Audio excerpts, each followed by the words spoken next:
pag-usapan natin itong pag-angat sa survey ninyo ni Senator Bongo. Tabla na sila ni Erwin Tulfo sa first and second places. What explains this, yung pag-angat ni Bongo? What did he do during this period to rise this far or this high? Una, dati ay parang statistically tied na siya kay Tito Soto, no? So he was not that far from the first place.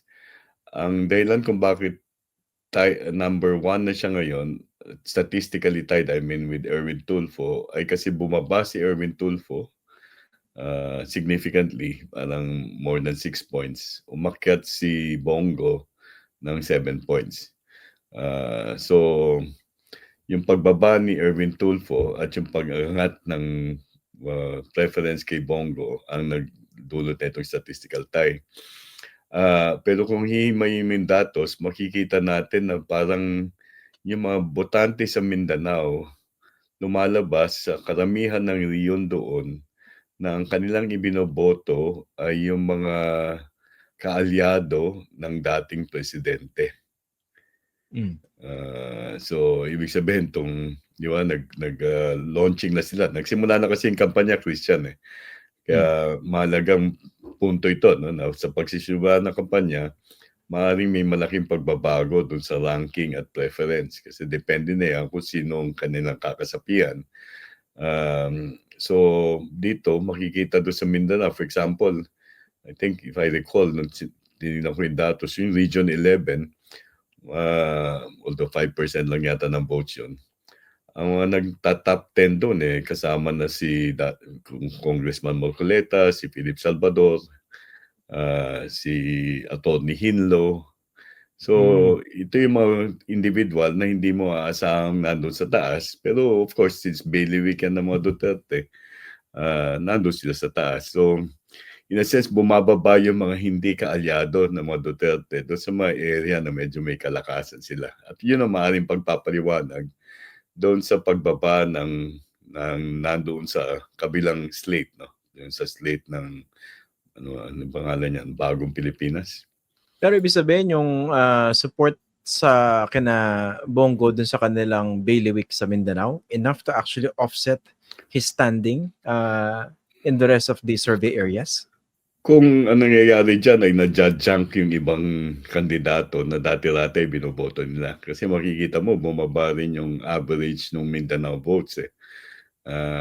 So, hindi ko alam kung may paggalaw doon sa Mindanao na effectively gina-junk yung mga hindi kandidato ng mga Duterte. Pero alam natin na may kalakasan sila doon. So, bakit nagra-rank doon yung ibang kandidato? Si Erwin Tulfo, nandun pa rin siya in contention, pero mas bababa na yung kanyang preference and rank doon sa Mindanao. And if you combine Mindanao, that's 24% of the votes, Christian. So, pag hindi ka napipili dyan at ang pinipili nila ay yung mga kandidato lamang doon sa kabilang partido, kabilang alyansa, bababa at bababa yung proportion ng votes mo relative to the other candidates. Hindi ka mananalo kung Mindanao lang bilang senador. Pero kailangan mo siya. Pero kailangan mo siya. Kung mapapaniguro mo, panalo mo, kailangan mo siya. Pero itong pagtabla ni Bongo kay Erwin Tulfo, is this more of Erwin Tulfo's doing and Bongo's undoing? Or may contribution din na may ginawa rin to si Bongo kaya siya umangat ng ganun? Well, may ginawa rin siya. Masasabi natin may ginawa rin siya. Masasabi natin na hindi sapat yung ginagawa ni Erwin Tulfo kasi maaaring naging kampante siya. Hindi ko na pagmamatyagan yung patalastas ng mga kandidato. Pero pakiramdam ko, simula nung nagkampanya ay maaaring bumuhos na ang karamihan ng mga kandidato na kanyang mga patalastas. So, hindi natin alam kung saan nila pinapalabas yan. Kasi lumalabas sa aming survey na pag sa mga ibang area, mas ma-epektibo kung ang iyong mga patalastas ilalabas mo sa radyong lokal at sa local television, no? Rather than national television. So, at ito naman, alam nila kung ano yung basically mileage na makukuha mo kung local radio. So, it's hard to determine yung frequency in terms of their advertisements, but we know advertisements do help in terms of bringing up voting support. Okay. Can you say na ano, kasi patapos na yung kanyang unang termino bilang senador, itong si Senator Bongo. By this time ba, seeking re-election, nakatayo na ba siya sa sarili niyang paa? O talagang yung kanyang popularidad, dala pa rin nitong dating Pangulo? Dahil siya yung matagal na assistant o alalay, hanggang ngayon ginagawa pa rin niya miski senador siya. Well, maaaring masabi mo na basically, sabi nga walking on two legs, no? Parang napakamawista naman ng aking ano. Ang nangyari rito, meron siyang dahil sa kanyang asosasyon sa dating Pangulo, pero meron din siyang nagawa nitong mga nakaraan dahil rin sa pagiging malapit niya sa Pangulo, no? Yung resources na nakuha niya sa pagpapatakbo ng mga malasakit centers, di ba? At medyo may katagalan na rin, no? Parang nauna pa siya doon sa mga MAICs, di ba, Christian? Yung malasakit center kasi parang all in na yun, One-stop shop. So, nakilala na siya doon sa ganung uri ng programa na pangkaraniwan hindi mo asahang gagawin ng mababatas. Pero dahil kakaiba siyang mababatas, meron siyang malapit siya sa dating Pangulo, ay medyo lumawak na rin yung serbisyong na nabibigay ng malasakit center. So yun, nakakuha siya noon. Meron siyang may identification sa kanya na Mr. Malasakit, pero meron din kanyang pagiging malapit sa dating presidente. Etong pag-angat ni umangat si Bato, no? Tama ba? Hindi gaano. Ang nangyari dyan, nanatili lang. Kasi kung titignan mo yung kanyang voting preference, parang still within the survey to survey margin of error. 44.3. Nagbaksakan lang talaga, Christian, yung karamihan ng mga nasa alyansa, no? Ang pinangmalaking binaksak si Amy Marcos. What explains that? Bakit nagbagsakan yung mga nasa slate ni BBM? Well, ang bumaba sa slate ni BBM, kung di mo nagkakamali, si Erwin, si Amy, si Pia, si Ping Lacson, at yun ang basically bumaba. Ang layo, no? Naging 9 to 13th places. So, and then si Amy Marcos, Senator Amy Marcos, ay naging 14 na. Dati-dati ay tied from 4 to 12.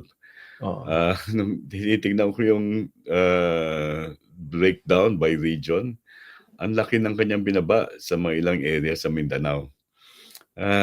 Hindi ko maaaring sabihin na ito yung pagpapaliwanag ng Christian, pero natatandaan mo nung nag-launch yung Alyansa ng Bagong Pilipinas, tumayo siya doon kasama ng kapatid niya, no? So maaaring yun ang senyales na para doon sa mga tao sa Mindanao na medyo may kakampi nila Duterte na ito, pumili ka na ng iyong pinapanigan. Hindi natin masabi kung... Pero, yung most recent, di ba sabi, hindi siya sumama rin sa pinakahuling sortie ng alyansa dahil doon sa ginawa kay dating Pangulong Rodrigo Duterte, yung pagkaka-aresto. So, nag-swing na naman siya pabalik. Titingnan natin kung manunumbalik yun. But that's one thing that we saw, at least that I saw in the data if you try to break it down. Kaya nga, ito yung pag sinasabi nila that the surveys do indicate some form of trending. This last survey shows that, the substantive changes in terms of position, ranking, and in terms of preferences. And this arrest of President Duterte, we can expect certain changes. Now, I cannot say what those changes are until we get the survey results.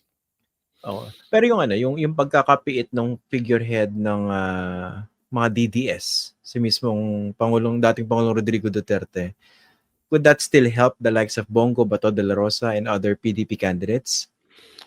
Yun, depende nga sa paano nila gagamitin yan para ma-persuade yung tao. Parang tinatawag ko na si Alan Hellman rito, no? Na maniwala na itong mga tao na ito, kinakailangan yung ihalal para maprotektahan yung interes o may mapabalik rito, mapangalagaan muli yung ang dating Pangulo. So I don't know how they will play it out, how they will communicate, but Kasi nakakailang araw pa lang tayo pagkatapos nung pagkakahalal. So, if they were to strategize, I think that's what's clear to me, at least based on the statements, pronouncements that they've done over the past few days.